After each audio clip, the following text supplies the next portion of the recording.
2 Tesalonica 1. Magandang balita Biblia, mula kina Pablo, Silas, at Timoteo, para sa iglesia sa Tesalonica, na nasa Diyos na ating Ama, at nasa Panginoong Hesukristo. Sumayin niyo nawa ang kagandahang loob at ang kapayapaang mula sa ating Diyos Ama, at sa Panginoong Hesukristo.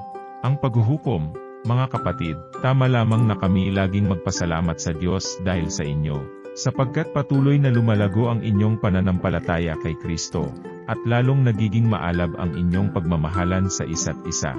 Kaya nga, ipinagmamalaki namin kayo sa lahat ng mga iglesia ng Diyos dahil sa inyong pagtitiis at pananampalataya, sa gitna ng mga pag-uusig at mga kahirapang dinaranas niyo.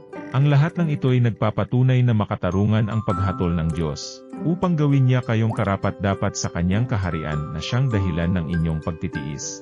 Gagawin ng Diyos ang nararapat, tiyak na pahihirapan niya ang mga nagpapahirap sa inyo. Kayo namang mga nagtitiis ay aaliwin niyang kasama namin kapag ang Panginoong Hesus ay inihayag na mula sa langit kasama ang kanyang mga makapangyarihang anghel, 8 na may naglalagablab na apoy.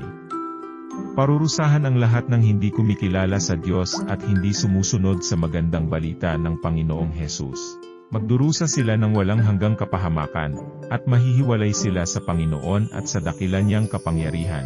Mangyayari ito sa araw ng kanyang pagparito, upang tumanggap ng papuri mula sa kanyang mga hinirang at ng parangal ng lahat ng sumasampalataya sa kanya. Kabilang kayo roon sapagkat sinampalatayanan niyo ang patotoong ipinahayag namin sa inyo. Dahil dito, lagi namin kayong idinadalangin sa Diyos, na naway maging karapat-dapat kayo sa pagkatawag niya sa inyo. At sa pamamagitan ng kanyang kapangyarihan, naway ipagkaloob niya sa inyo ang lahat ng mabuti niyong hinahangad, at maging ganap ang inyong mga gawaing ibinunga ng pananampalataya. Sa gayon, mapaparangalan niyo ang pangalan ng ating Panginoong Hesus, at kayo naman ay pararangalan din niya, ayon sa kagandahang loob ng Diyos at ng ating Panginoong Hesukristo.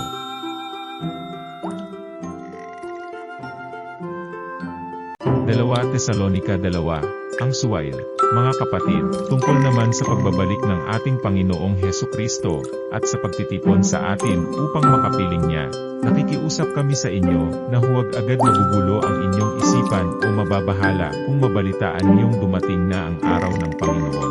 Huwag kayong maniniwala kahit sabihin pa nilang iyon ay pangangaral o pahayag, o isinulat namin. Huwag kayong magpapadaya kaninuman sa anumang paraan.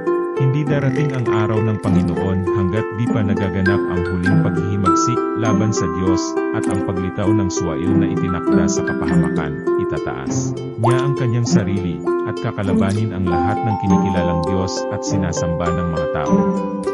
Uupo siya sa templo ng Diyos at magpapakilalang siya ang Diyos. Hindi ba ninyo natatandaan?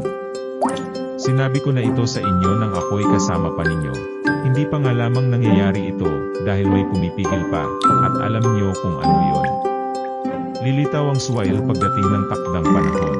Ngayon pa man ay gumagawa na ang hiwaga ng kasamaan, at mananatiling ganyan, hanggat di naalis ang humahadlang sa kanya.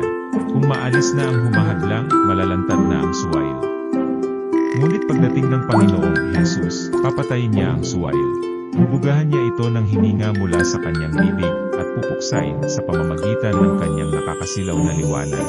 Paglitaw ng suwail, taglay niya ang kapangyarihan ni Satanas. Gagawa siya ng lahat ng uri ng mapanlinlang na mga himala at kababalaghan. Gagamit siya ng lahat ng uri ng pandaraya sa mga mapapahamak, dahil ayaw nilang mahalin ang katotohanan na makakapagligtas sana sa kanila. Dahil dito, hahayaan ng Diyos na sila'y malinlang ng espiritu ng kamalian, at maniwala sa kasinungalingan. Sa gayon, mapaparusahan ang lahat ng natuwa sa paggawa ng kasamaan sa halip na maniwala sa katotohanan. Hinirang upang maligtas, mga kapatid na minamahal ng Panginoon, dapat kaming magpasalamat palagi sa Diyos dahil sa inyo. Kabilang kayo sa mga unang pinili niya, upang pagkalooban ng kaligtasan sa pamamagitan ng Espiritu Santo, at ng inyong pananalig sa katotohanan. Tinawag kayo ng Diyos sa pamamagitan ng magandang balita na ipinahayag namin sa inyo, upang makasama kayo sa kaluwalhatian ng ating Panginoong Hesukristo. Kaya nga, mga kapatid, magpakatatag kayo at panghawakan niyo ang mga katuruang ipinasa namin sa inyo, sa pamamagitan man ng aming sinabi o isinulat. Aliwin nawa kayo ng ating Panginoong Hesukristo mismo, at ng ating Diyos Ama na umibig sa atin. At dahil sa kanyang kagandahang loob ay nagbigay sa atin ng walang hanggang kaaliwan at magandang pag-asa. Bigyan nawa kayo ng matatag na kalooban para sa lahat ng mabuting gawa at salita. 2 Tesalonica 3. Ipanalangin niyo kami, mga kapatid, bilang pagtatapos, ipanalangin niyo kami upang ang salita ng Panginoon ay mabilis na lumaganap at parangalan ng lahat, tulad ng ginawa niyo.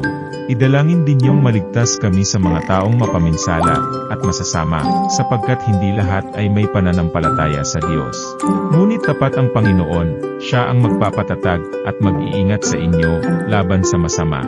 Dahil sa Panginoon, malaki ang aming pagtitiwala na sinusunod niyo at patuloy na susundin ang mga itinuro namin sa inyo. Patnubayan nawa kayo ng Panginoon upang lalo niyong maunawaan ang pag-ibig ng Diyos at ang katatagang nagmumula kay Kristo.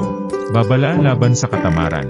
Mga kapatid, iniuutos namin sa inyo sa pangalan ng Panginoong Hesukristo na layuan ninyo ang sinumang kapatid na tamad at ayaw sumunod sa mga turo na ibinigay namin sa inyo. Alam naman ninyo na dapat niyong tularan ang aming ginawa. Hindi kami naging tamad nang kami kasama pa ninyo. Hindi kami nakikain kaninuman ng walang bayad. Nagtrabaho kami araw-gabi upang hindi makabigat kaninuman sa inyo. Ginawa namin ito, hindi dahil sa wala kaming karapatan sa inyong tulong, kundi upang kayo'y bigyan ng halimbawang dapat tularan. Nang kami ay kasama pa ninyo, ito ang itinuro namin sa inyo, ang ayaw magtrabaho ay hindi dapat kumain. Binanggit namin ito, dahil nabalitaan naming may ilan sa inyong ayaw magtrabaho, at walang inaatupag kundi ang makialam sa buhay ng may buhay. Sa pangalan ng Panginoong Hesukristo, mahigpit naming iniuutos sa mga taong ito na sila'y maghanap buhay ng maayos at huwag umasa sa iba. Mga kapatid, huwag kayong magsasawa sa paggawa ng mabuti. Maaaring mayroon sa inyo dyan na hindi susunod sa sinasabi namin sa sulat na ito. Kung magkagayon, tandaan niyo siya at huwag kayong makisama sa kanya upang siya'y mapahiya. Ngunit huwag naman niyo siyang ituring na kaaway, sa halip, pagsabihan niyo siya bilang kapwa mananampalataya. Bendisyon. Ang Panginoon na pinagmumulan ng kapayapaan, ang siya nawang magkaloob sa inyo ng kapayapaan sa lahat ng paraan, pagkakataon. Naway sumainyong lahat ang Panginoon. Ako mismong si Pablo ang sumusulat ng pagbating ito. Ito ang aking lagda sa lahat ng sulat ko. Ganito ako sumulat. Sumainyo nawang lahat ang kagandahan